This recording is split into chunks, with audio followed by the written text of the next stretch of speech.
Now it's a climactic moment. You want to know what happened next. That's what you want to know really badly. Now at that point, Allah says what He wanted to say all along.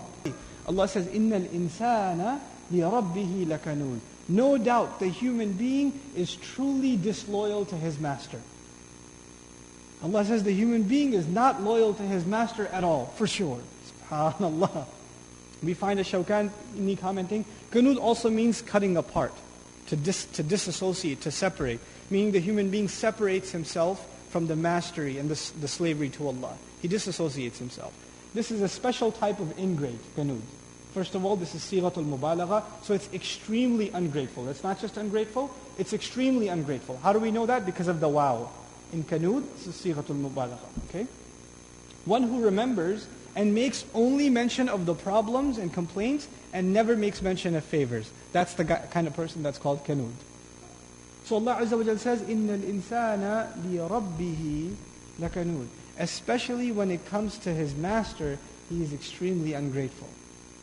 Extremely, the word Qanud also includes disloyal, has no loyalty. وَإِنَّهُ عَلَى ذَلِكَ لَشَهِيدٌ. And there is no doubt that he, meaning the human being, especially when it comes to that, is truly a witness. Shaheed is sifa mushabbaha, and this is what we say, something happening all the time.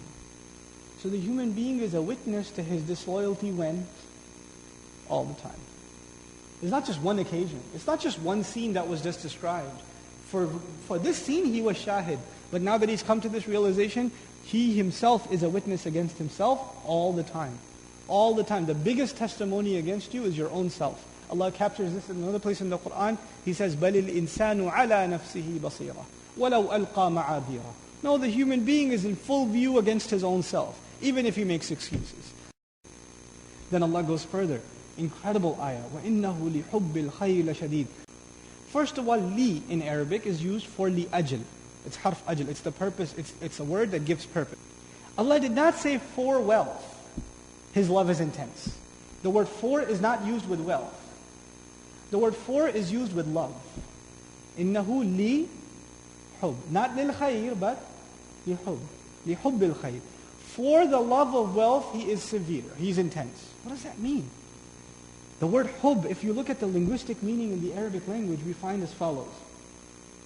The word hub means that it is defined as a perception of something desirable and one engaged in relentless pursuit of it. Hub in Arabic is defined when you see something, you think it's very good for you. And then you do whatever you can to get it. When you're doing that, it is said you love it. So now, the word love of what? In the ayah, love of what? Hubbul khayr. Khayr in Arabic means good. But every mufassir says khayr in this ayah means mal, wealth. So why not say lihubbil mal? Why say what? Lihubbil khayr. Instead of saying the love of wealth. For the love of wealth, he's severe in his love of wealth, and for the sake of it, for the sake of keeping that love alive, he's tough, he's shadeed, and he's unflinching. And shadda in Arabic is to tie a rope also. So he's tied up in it. He's locked in it. But here the word khayr, I want to share with you an incredible comment, which we find by Ibn Zayd, rahimahullah. سَمَّ اللَّهُ الْمَالِ خَيْرًا. Allah named mal, wealth, in this ayah as khayr, as good. وَعَسَىٰ أَن يَكُونَ شَرًّا. And it could be that it's bad. Isn't that true? Wealth could be good and wealth could also be bad. So how come? وَلَكِنَّ النَّاسِ يَجِدُونَهُ خَيْرًا فَسَمَّاهُ خَيْرًا. It's because people always think of wealth as what? Good. So Allah called it good because Allah is basically translating the mentality of the kafir. For the kafir, there's no difference between wealth and good. Oh, you think that's good? Basically, what we're learning here is Allah Azza wa Jalla is being sarcastic. Oh, this is what you think is good? This is what you have so much love for and it's so intense for you?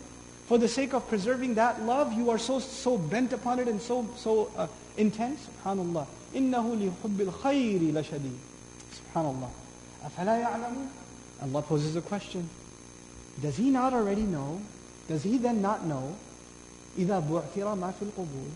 When? Does he not know of the time when whatever is in the graves will be not just turned upside down or brought out, Ba'thara in Arabic is a compilation, according to Raghib al-Asfahani, of ba'atha and a'thara. There are two words in Arabic that come together and make the ruba'i ba'thara.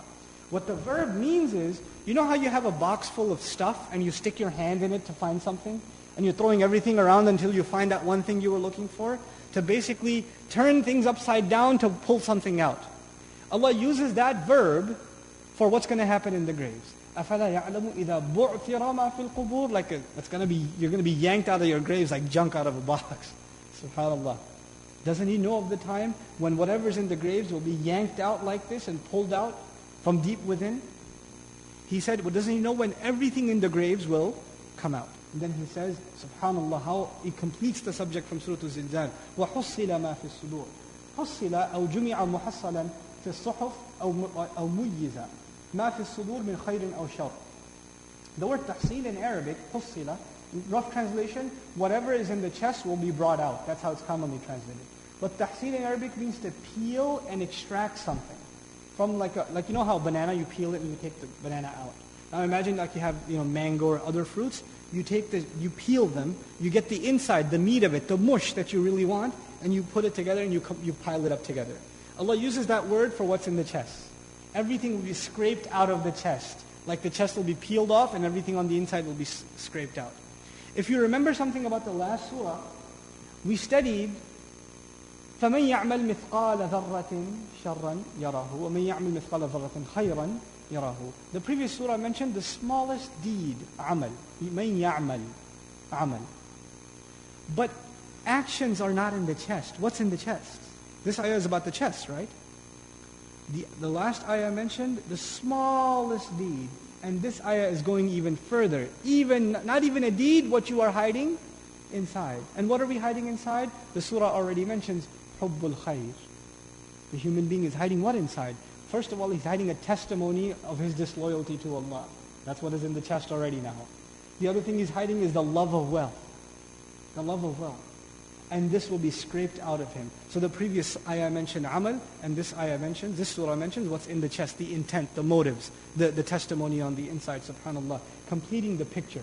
Now you can say, إِنَّ رَبَّهُمْ بِهِمْ يَوْمَئِذٍ لَخَبِيرٌ. There is no doubt, their master, especially in regards to them, meaning these kuffar, who think there's nobody watching them, nobody knows what's in their heart, nobody knows what they did. Especially in regards to them. Why did I say especially? Because bihim is muqaddam. We don't say inna rabbahum yawma idhin la khabirun bihim. If bihim was at the end, I wouldn't say the word especially. But this is ikhtisas, li'annahu yuqaddam. Right? So inna rabbahum bihim yawma idhin la khabir. Their master, no doubt, especially in regards to them, on that day, he will especially have khabar of them. He will be khabir of them. Fully aware. Fully knowledgeable.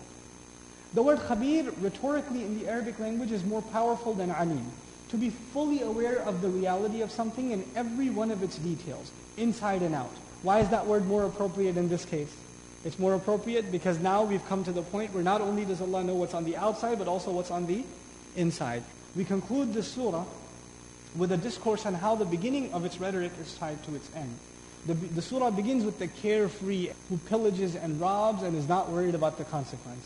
Who doesn't think anybody knows what's going on. Nobody knows what happened here. Nobody will keep record. But the surah ends with someone who had full news and is fully aware with every last detail on what he did on the outside and what he's keeping on the inside. إِنَّ رَبَّهُمْ بِهِمْ يَوْمَئِذٍ لَخَبِيرٌ بارك الله لي ولكم في القرآن الحكيم ونفعني وإياكم بالآيات والذكر الحكيم والسلام عليكم ورحمة الله وبركاته.